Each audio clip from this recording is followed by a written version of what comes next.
It is January 2021. In March of 2020, I discovered lumps in my breast. I contacted the Fayetteville VA to let my doctor know, and she told me that I was, quote, not a priority. Literally, that is what she said, and I'll never forget that. So I just, kind of left it alone. But, at the time I told her, I said, I have a family history of cancer. I was deployed to Iraq, and a lot of us veterans came back with different cancers, along with, various other problems. So it really bothered me to be told when I discovered the lumps that I was not a priority. Even giving extra information of family history and exposure to toxins while deployed. I left it alone, but then I want to say in July, I heard my husband watching the news, and they were talking about John Travolta's wife and how just after 2 years of having breast cancer, she died. And so I was actually laying in bed, but I could hear the TV playing, and so that kind of made me be like, all right, Melissa, you need to check on this, regardless of being told you're not a priority. You need to check on this, because at this point, from March to July, March, April, May, June, July, it had already been 4 months.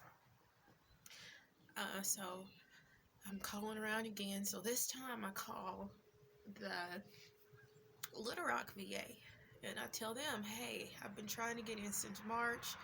The lady up there told me I was a priority, but I'm concerned still 4 months later.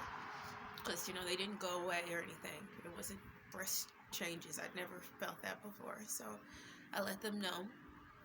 They were able to somehow get me an appointment. Multiple phone calls, just trying to get someone to listen to me. And finally, I was given an appointment.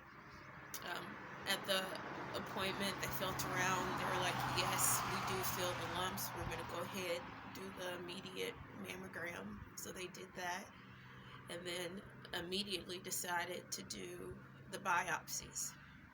So I had 2 biopsies done on the right and 1 biopsy done on the left. So then, of course, you go home. So 4 days before my birthday is July 29th. So 4 days before my birthday, I get the letter confirming that I do, in fact, have breast cancer. So 4 days before my 35th birthday, it was confirmed. Even though I'd known since March that, something was different. So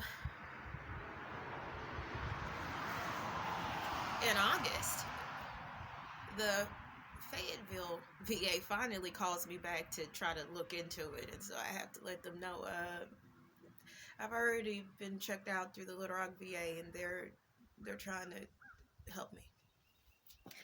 I ended up trying to find, because when you have cancer and you need a mastectomy, that was what I opted for, saying that I had family history and the toxin exposure from Iraq. I opted to just do the mastectomy because I'm like, I can't live the rest of my life just fighting for an appointment to be seen. So I was like, let's just go ahead, eliminate the problem, take them both off. I ended up going through about 3 or 4 sets of doctors, from here all the way to Connecticut to Texas. I mean, all kinds of places, looking for a set of doctors, one to take them off and one to put them on. I wanted one and done surgery because I have a child to raise.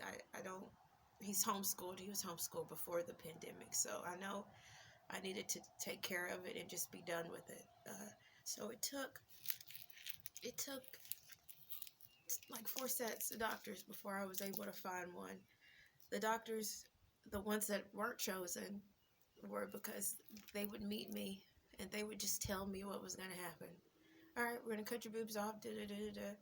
I would have questions like the locations of the scars, using what they call alloderm or cadaver skin around the implants.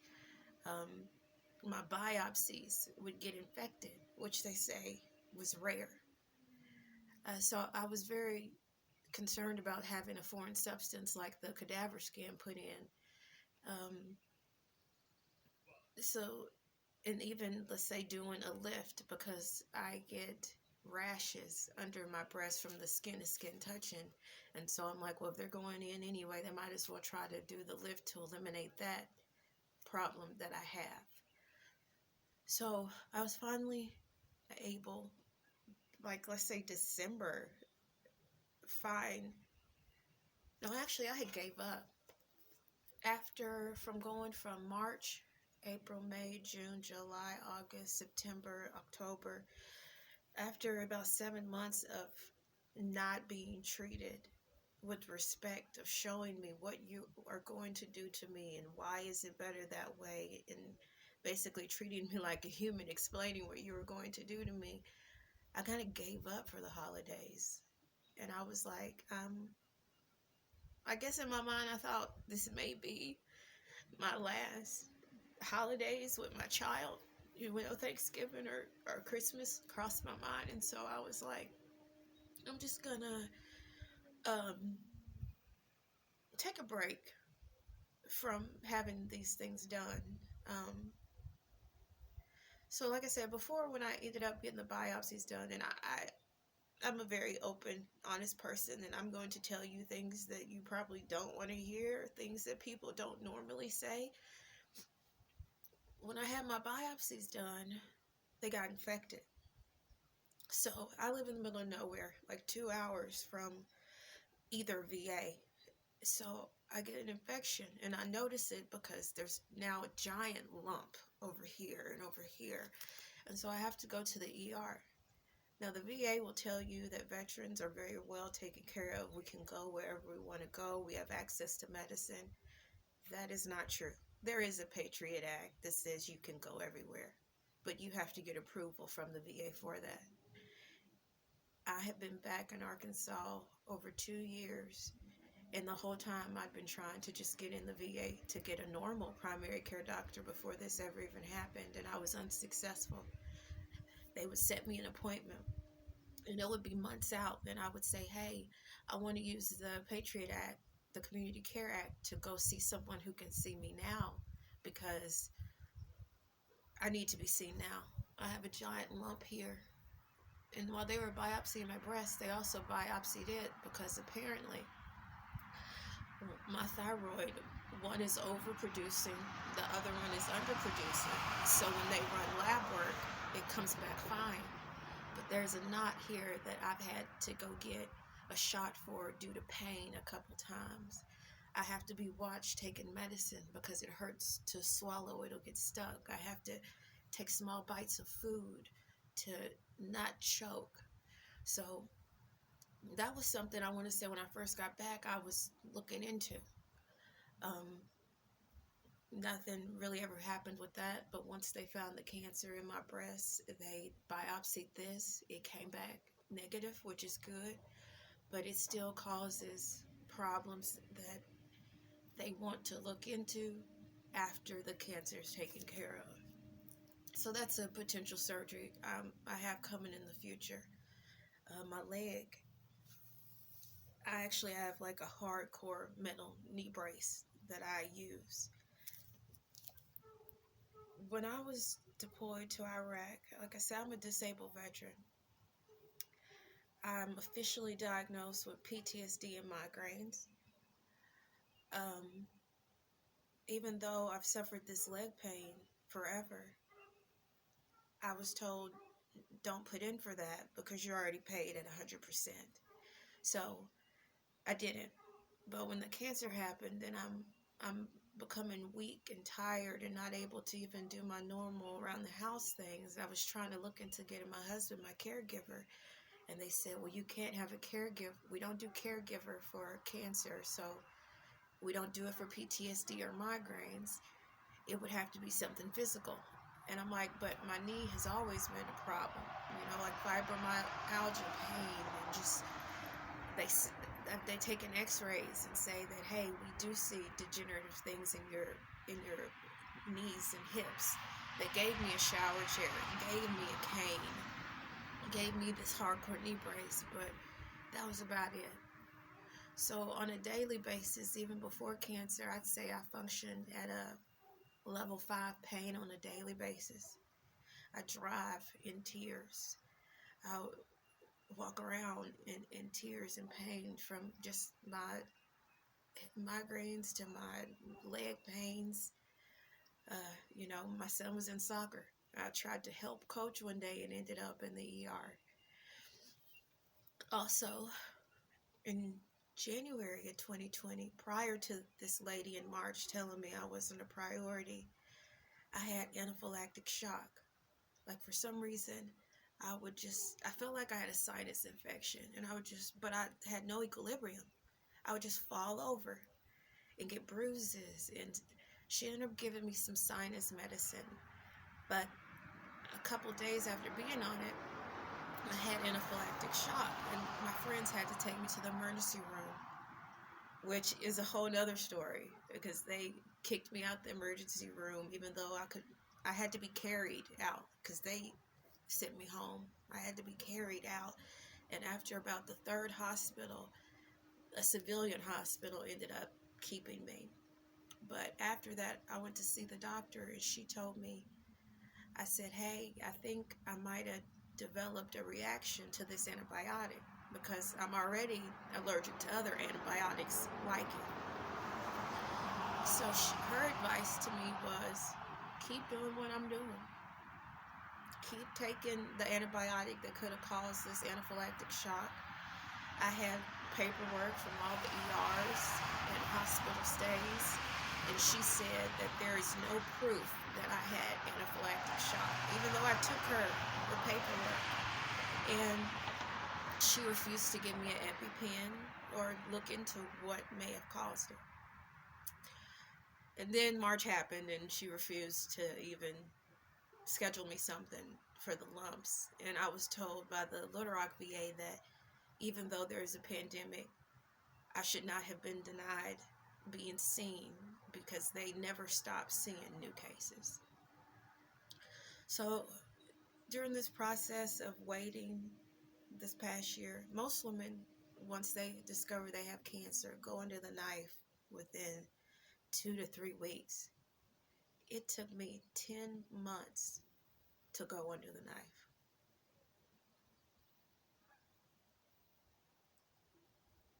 I don't even know what to say about that. Like I was saying, biopsies. The biopsies got infected. So, of course, I'm in the middle of nowhere, 2 hours from either hospital, and they write me a prescription, which I can't fill anywhere without paying out of pocket. So I eventually am able to learn that lesson, because they say the VA covers it, but the reality is they don't. So I had to go ahead and pay out of pocket for the medicine. At one point, I remember using my husband's medicine because it was the same. Medicine actually ends up showing up like a month later in the mail, when they say it takes 2 weeks if it does go through the mail. Once I had that biopsy, I got an infection that required antibiotics, immediate care. The antibiotics caused vomiting, which in turn caused hemorrhoids, which in turn caused a yeast infection. So now not only do I have, an antibiotic I need, now they cause hemorrhoids, yeast infection, all kinds of stuff, immediate medication that I needed that I couldn't get. That didn't show up in the mail until like a month later. So I'm suffering paying for what I can out of pocket and then using home remedies for the rest. At one point, I had another anaphylactic shock. This was probably after I had cancer, so this had to be, well, after the confirmation of cancer, so this had to be somewhere around the summer or so. And at this point, I'm finally attached to a doctor at the Mina VA, and he gives me the EpiPen and tells me we need to figure out what's causing this, since this is the second time you've had it and we don't know why. So thankfully, he finally does give me the EpiPen.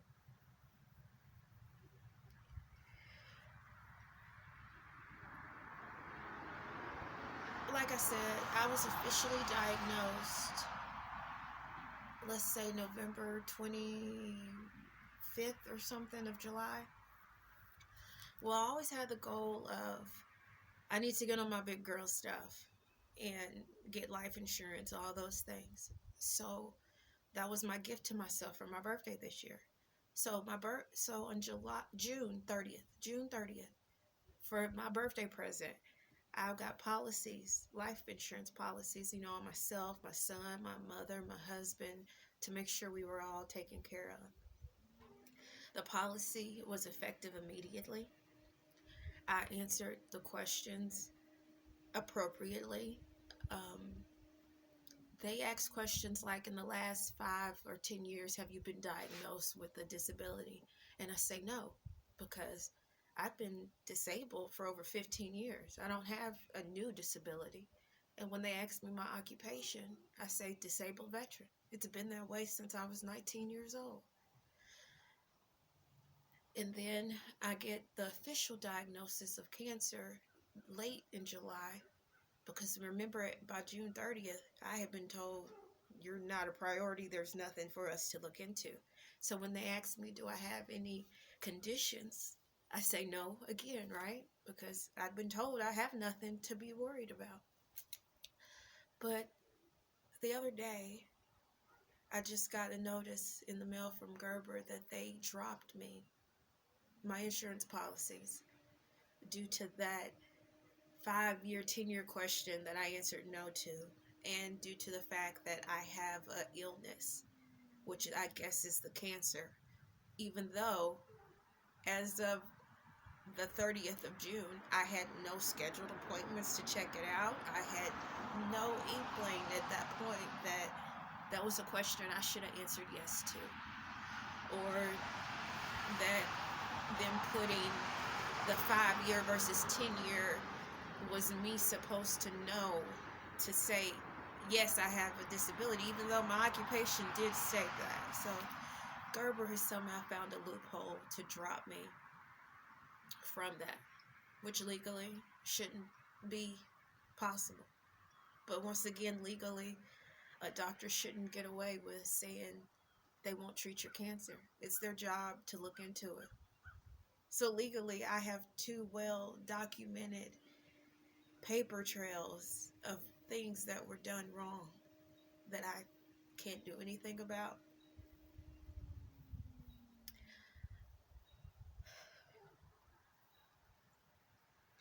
The VA says that they pay for travel pay to get to these appointments, because remember, I live 2 hours from anywhere. Well, they may pay, but it shows up maybe 30 days later. And when you're needing to go to the doctor 2 hours away once a week, or emergency rooms, that travel pay showing up 30 days later is not effective. They say they're supposed to pay for lodging, but they didn't pay for my lodging. I was told that the Little Rock VA and the Fayetteville VA are not connected in that way. Even though the Fayetteville VA was the one who was supposed to discover and treat my cancer, because Little Rock actually did it. Even though my surgery was in Rogers to the Fayetteville VA, they wouldn't pay for my lodging. So I had to pay out of pocket for at least 3 nights at a hotel. and they're supposed to pay for you to stay. If your appointment is before 10 or earlier, they're supposed to pay you to stay at the hotel the night before, so the drive isn't strenuous. But I don't get that either. They don't pay for the actual lodging that they claim they pay for, amongst other things. The supplies that I need for all of this, these pillows that you need, and all these other things that you need. Having cancer is very expensive, and I was gonna just suffer through because I couldn't afford it. But I went ahead at the last minute and ordered the things that I need, which is, financially draining, especially in a time like this.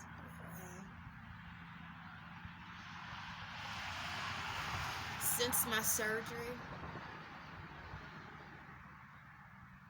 like I said prior, the doctors, this set of doctors was good. They actually talked to me and told me why it was better to do certain things certain ways and whatever, and I was given so much information prior. But after surgery, I have been given no information. I go in, I have surgery, and ahead of time they know that getting medicine from the VA is complicated.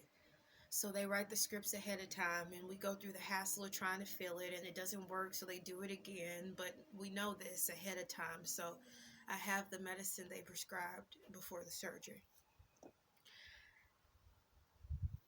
I was only supposed to have cancer on the right side, which means they remove the lymph nodes on the right side and then reconstruct the breast. So technically, I end up having 3 surgeries in one.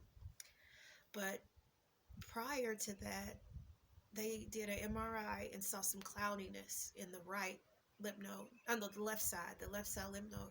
So they checked it out further, and they said it's fine. But of course, in my mind, if there's any inkling, we should just get rid of it, right? And so I talked to the doctors prior, and I was talking to them about that, and they said they don't like to remove the lymph nodes from the other side that has no cancer, because of the risk of your arm swelling and you losing nerve damage and things like that. So when I woke up and I found out that he did in fact remove the lymph nodes from both sides, keep in mind this is 3 surgeries: the mastectomy, the removal of the lymph nodes, and the reconstruction. So when I found out that he removed them, that was like, all right, Melissa, something must have been wrong, because he said he didn't want to remove those.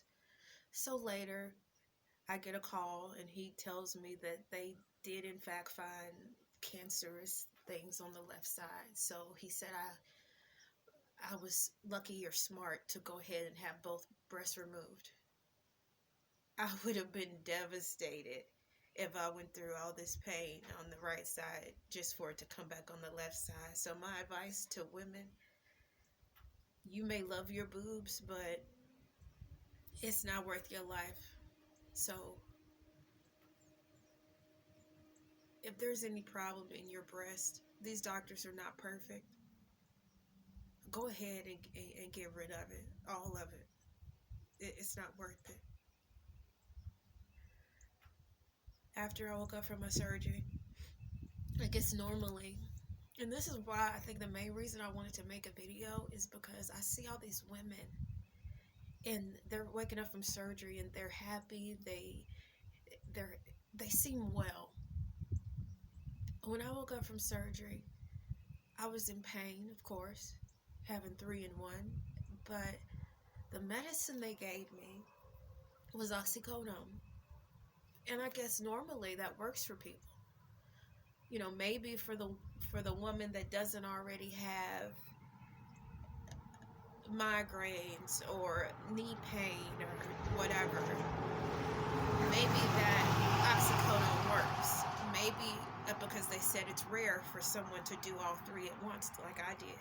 Maybe for the woman that only has one of those procedures done at a time, because most of the time women will have the mastectomy, then they'll go back 3 months later and have the other parts done. So maybe because I did it all in one, It was more painful. So the oxycodone did absolutely nothing for me.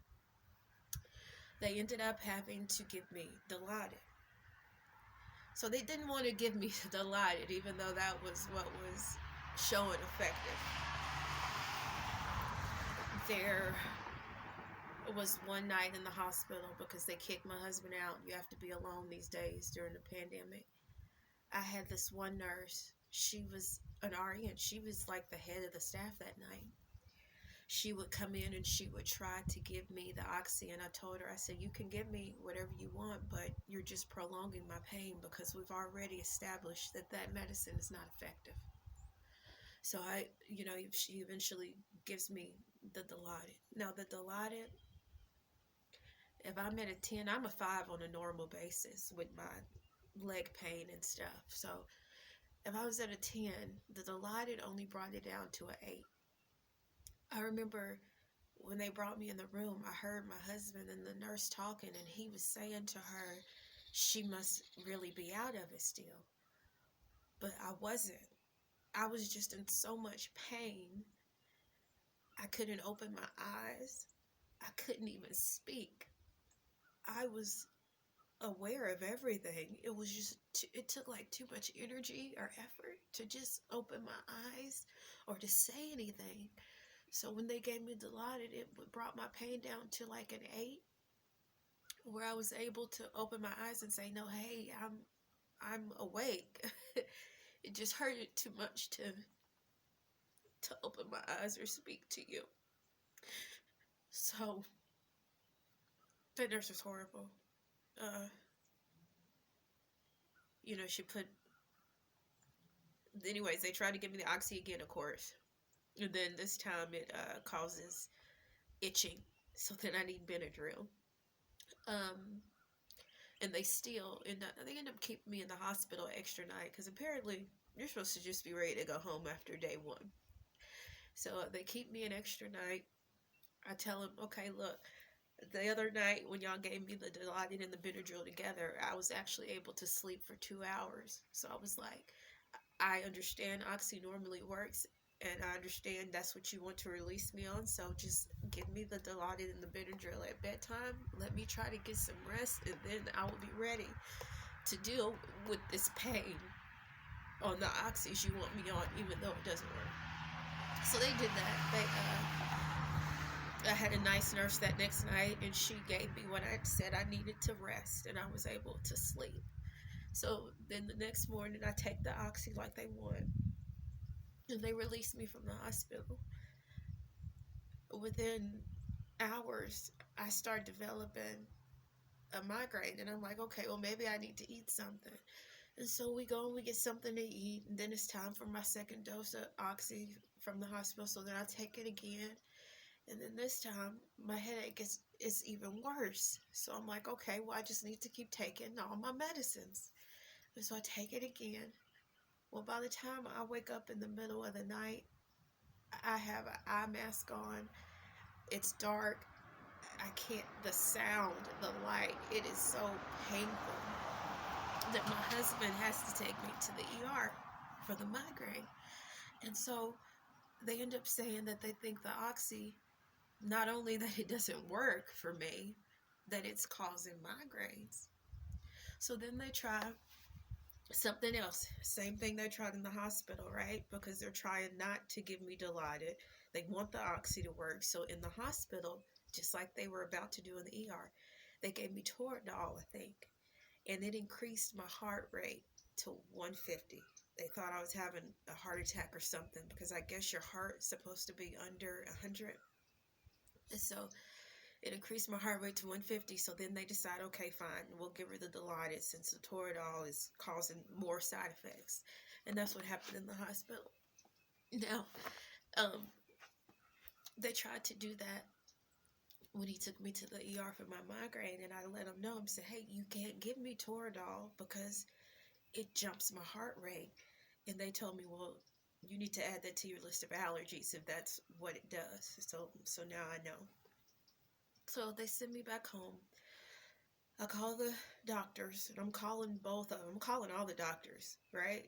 because no one responds. So I'm just calling all of them. I'm calling the one that put them on, the one that took them off. I'm calling my primary care, and everyone is telling me to talk to everyone else about my pain. So and now finally, after going through that circle, I tell one of them, I think the plastic one, I end up telling him that the rest of them are telling me he has to do it since he was the last one to touch me, I guess. And so he gives me some Dilaudid to take, and I take that instead of my Oxy, and I feel better. Not to a 5 or a 6 where I would like to be, because like I said, I can function at a 5. I was just trying to get to like a 6 maybe. So he gives me the Dilaudid, and so I take it until I get to see them a week later. Excuse me. So I go back up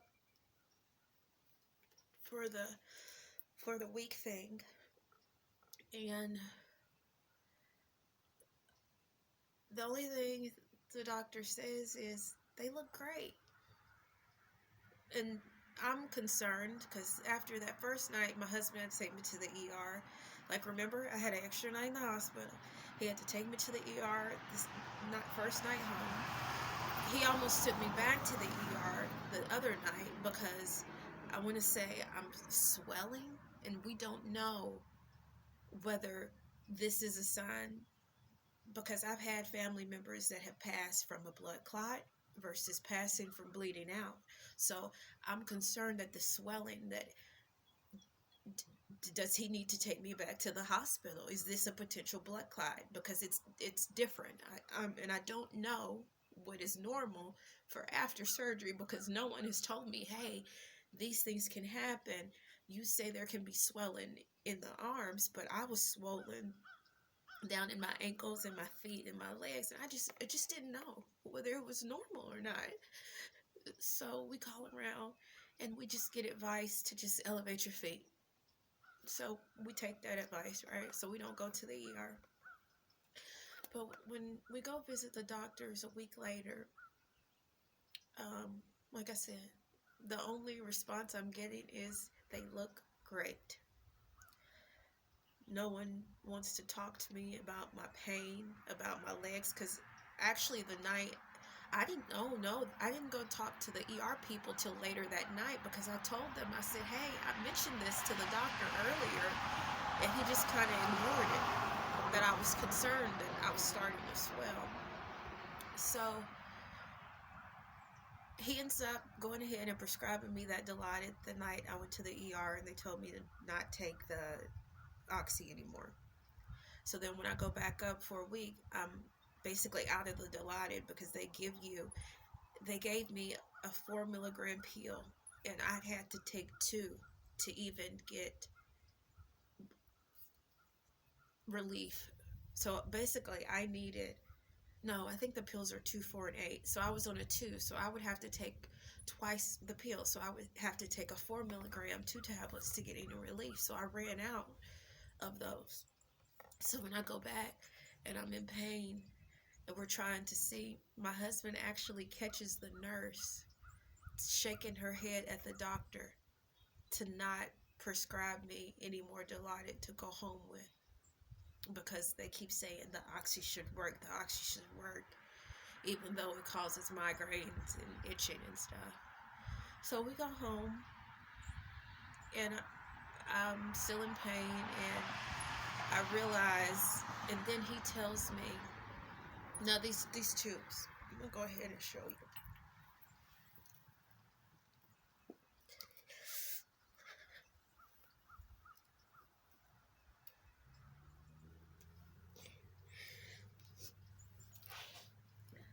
These tubes, I don't know if you can see them.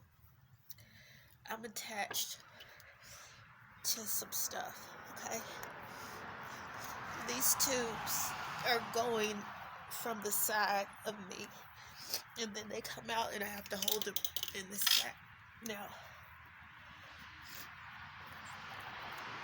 I was concerned because all the women I see online, theirs look like this. clear. Well, clear-ish. This has a little bit of red in it, but for the most part, it turns yellow. It looks clearish, right? But on me, one of these is stained dark red. It's dark red and there's clots in it. And the tube is filled with clots.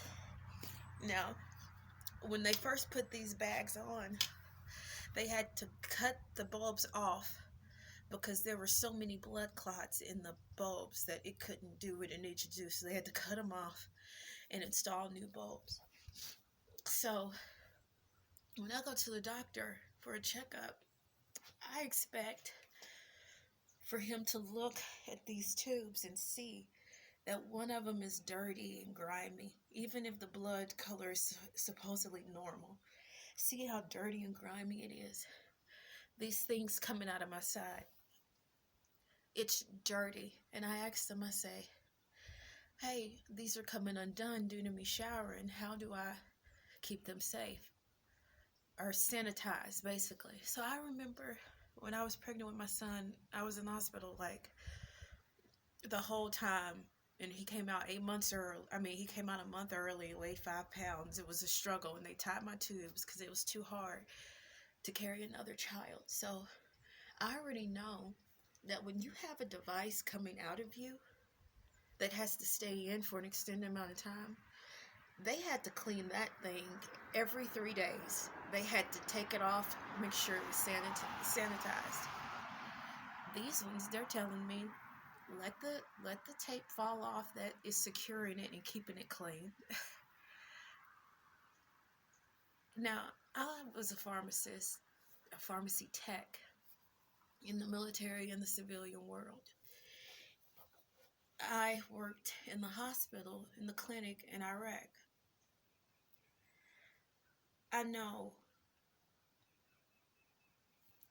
when things are not clean. And I feel like that these people have left me in a situation where I may get another infection because these things are not being cared for. And then the VA says you don't need it. You don't need home health to help you make sure these things are clean and functioning properly. So we just do the best we can. It was very clear to me when I went to the doctor that there was no reason for me to come back. He said that. He said, normally you're supposed to go see him every week until the tubes come out. He told me, don't come back until these bulbs are so much in them in 24 hours. And the reaction I get from just trying to get pain management, I knew whatever pain I'm feeling.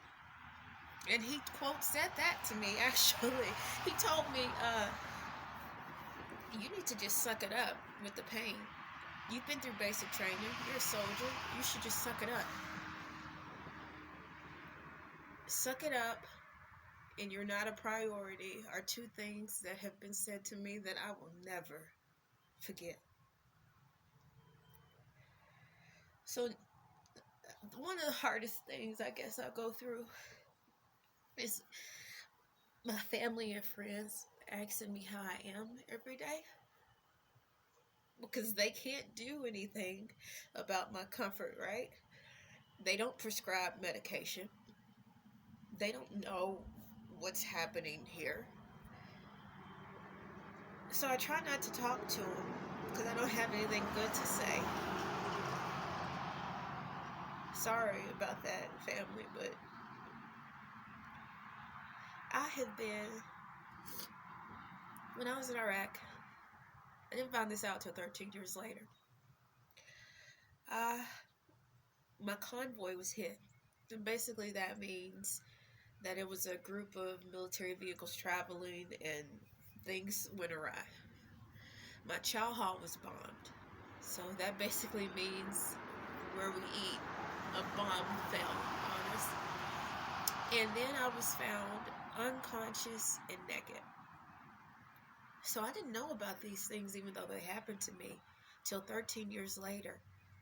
when I was going through like some MST thing, military sexual trauma class, and a TBI, where they're realizing there's something wrong with me, my memory, and me not wanting to be touched. And so I called my dad because I'm like excited that, hey, I'm weird, but there's a reason why I'm weird. So I called him all excited, and he's like, Melissa, I already knew that.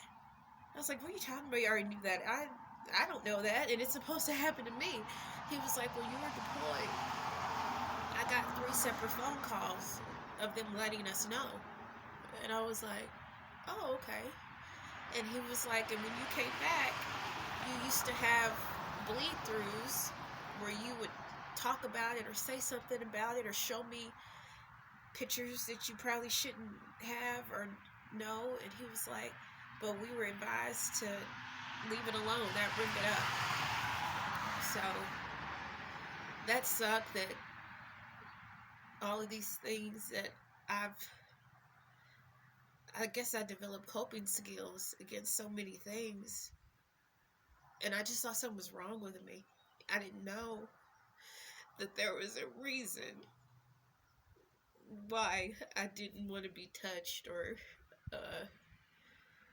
I remember not wanting to go to the chow hall when I was in Iraq, to the point that if people didn't bring me food, I didn't eat. I remember that, but I don't remember the bombing per se. I remember going on a convoy, but in my mind, my memory remembers the guy turning around to me and saying, you're lucky. This is the first time nothing has ever happened. So, and I don't remember anything from being found naked and unconscious. I have zero memory of that. My mind didn't replace that with anything. But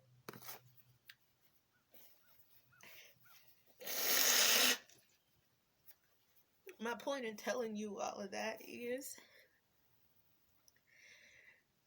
I know pain. I have survived things that even I don't remember, or I choose somehow not to remember. But this experience with this mastectomy has been worse than war. At least at war, I had a gun. I could defend myself. I could do something. But with this mastectomy, I can't do anything. I'm at the mercy of people who don't care about people, or at least me. I was watching a show called Mixed Dish the other night because my family's interracial. I have a white husband and a multiracial child. And the woman was talking, and she was like, I remember when I gave birth to you, they waited to deliver you. And then I was thinking to myself, that same thing happened to me. My dad got me to the hospital 12 hours before I gave birth. And so many women, they rushed into the room to have their child before me. But by the time they got to me, they had to do an emergency C-section, because they basically put me in a room and left and never came back. And my dad's a pastor, and I remember him being upset that, why does she need an emergency C-section when we've been here for 12 hours and other women have been taken to delivery? And so when I heard that on that show last night, it just reiterated what I already know. The small things that happen to us that doesn't register to people. I remember this summer going to get medicine for my son, Sudafed. And I have gone to Walgreens forever. But this day I go to Walgreens, and I've already filled scripts there before. And I'm trying to buy the Sudafed, and the pharmacist won't let me. He's like, you need a relationship with me. I was like, I know nothing of you. I don't need a relationship with you. I need a relationship with your organization, which is Walgreens. Remember, I was a pharmacy tech in the military as well as the civilian world. I know that the relationship I have with Walgreens should have been enough. that I don't have to know this guy specifically. But still, he refused to sell me medication for my son.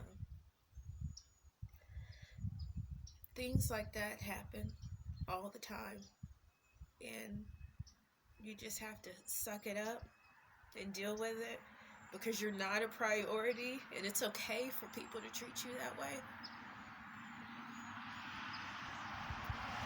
If y'all look back on I want to say it's a March video I did when I lived in Hawaii, probably 2019. But anyway, it's the video with the green hair. I talk about how I appreciate the McDonald's worker. I appreciate the sanitation workers, because without them, where would we be? And people would care a lot more if they weren't there doing what they do. The whole point of my video was to motivate and to let people know that no matter what your job is, you are important. I knew that 2 years before the pandemic, that everybody was important, down to the fast food workers, to the people that take out the trash. So for me, cancer didn't make me appreciate people. I was already carrying my son with me to feed police officers, EMTs, firefighters, random homeless people, or people that just needed help. I was already doing these things way before the pandemic ever even happened. That one year I'm talking about where I fed all of those 911 responders, I paid for it out of my own pocket, my own time, everything. And I overgave so much. And maybe I think it might be part of my disability, is to overgive.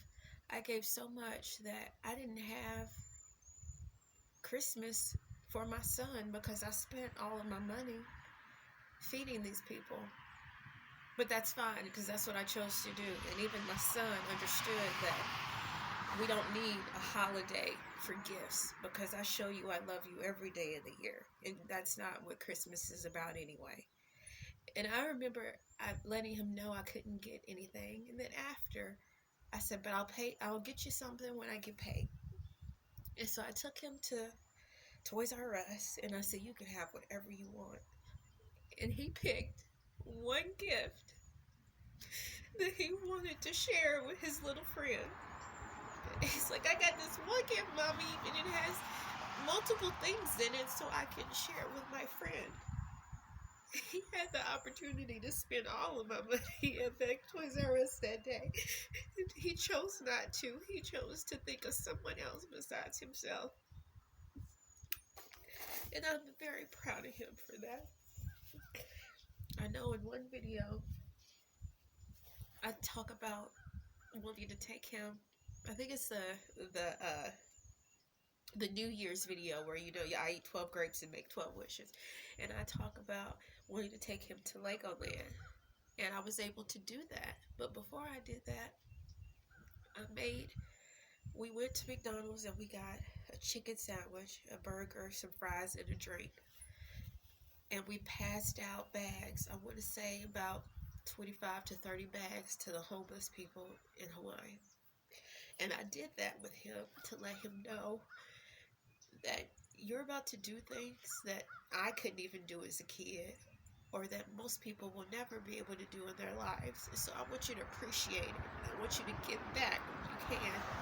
So that was my way of spoiling my son, but also teaching him that not everybody gets what you get. And so we passed out food to the homeless, and he remembers that. And there are things like that.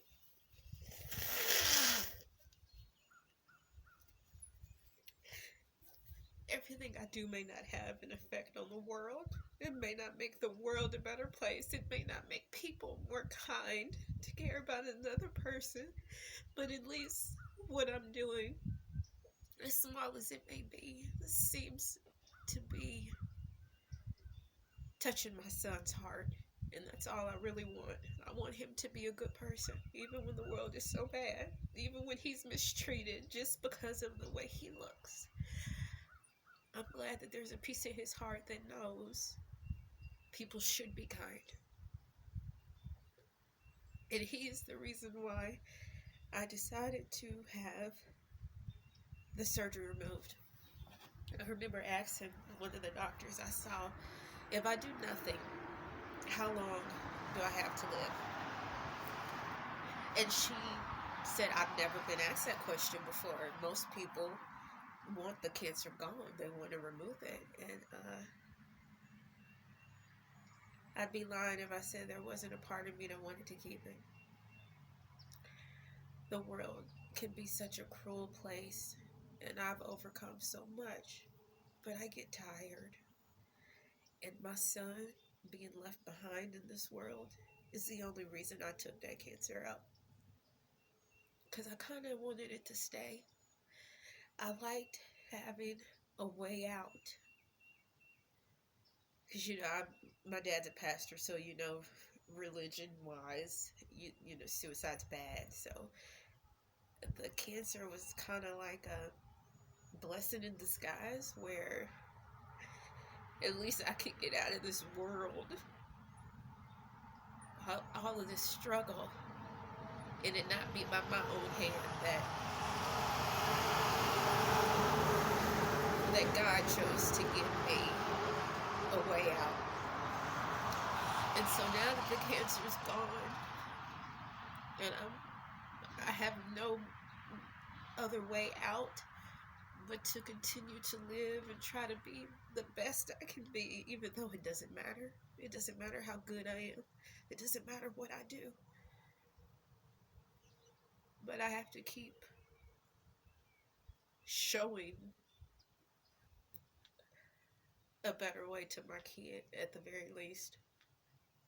Because he's stuck in this world too. And as a black man, people will consider him a physical threat. He's a tall kid. He's very tall. He's going to be a big boy. So I need to be here to teach him what I can teach him to survive.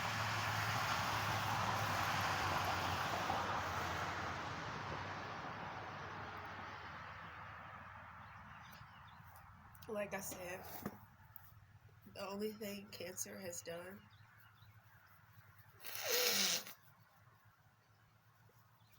is show me how insignificant I am. That nothing I do, or no matter how good I try to be, I can have degrees, I can have money, I can be as good as I want to be, and none of it seems to matter.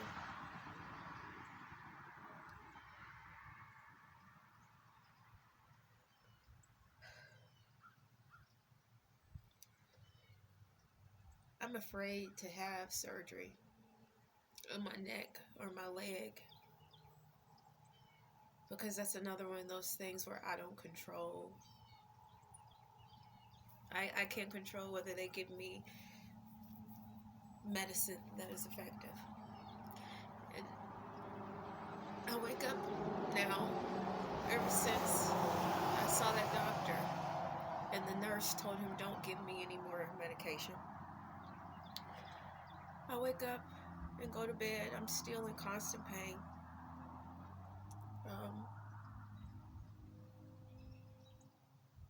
But now I either try not to talk to my family at all, or I just say I'm okay when they ask me, how do you feel? I say, okay. Because there's nothing they can do to make this hurt any less.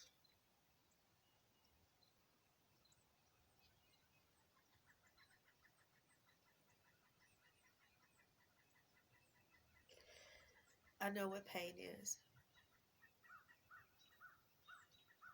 I know what being vulnerable is. But this 10-month plus mastectomy thing and a pandemic, being black and not being treated well. Black women are the most mistreated and under-medicated out of everyone. Google it, look it up. I'm not being biased, I'm being truthful. And the fact that I sit here in pain with tubes coming out of me, no one cares. No one cares that a VA doctor was allowed to not even diagnose me. No one cares that Gerber was able to drop me.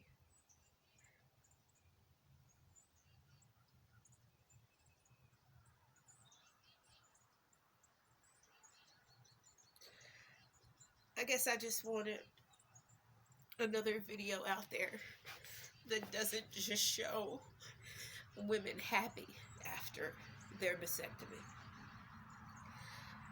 This whole, oh, your boobs look great. That's not my journey. That's not my story.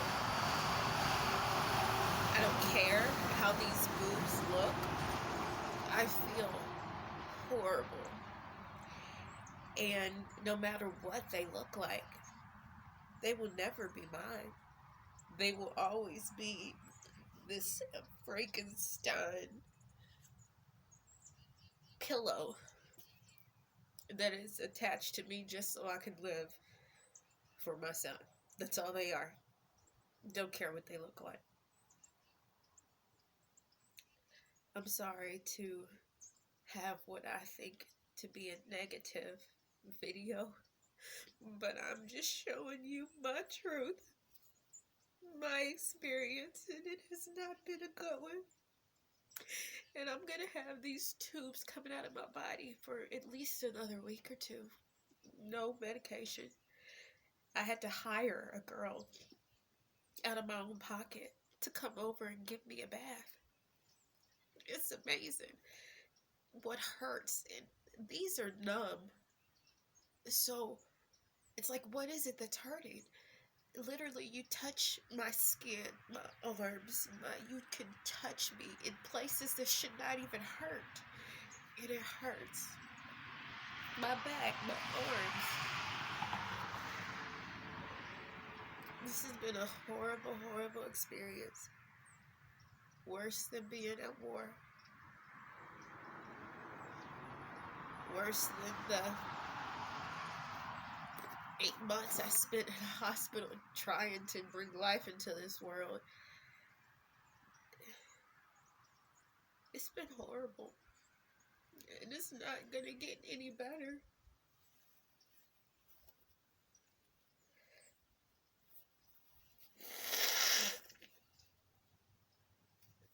I'm sorry to show you a truth that is not a positive or happy one, because I try my best to be positive and happy every day.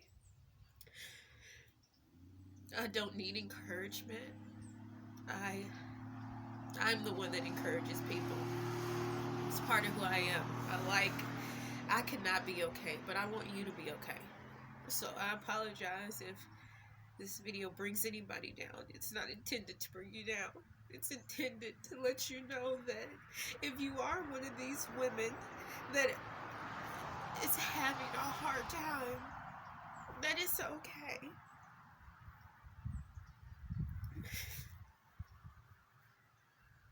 It's okay. It's okay for you not to be excited about new boobs. It's okay for you to be in pain from 3 surgeries and the medicine they give you doesn't work and causes other problems. It's okay that you're not like everybody else, that you don't fall into this perfect little box. It's okay.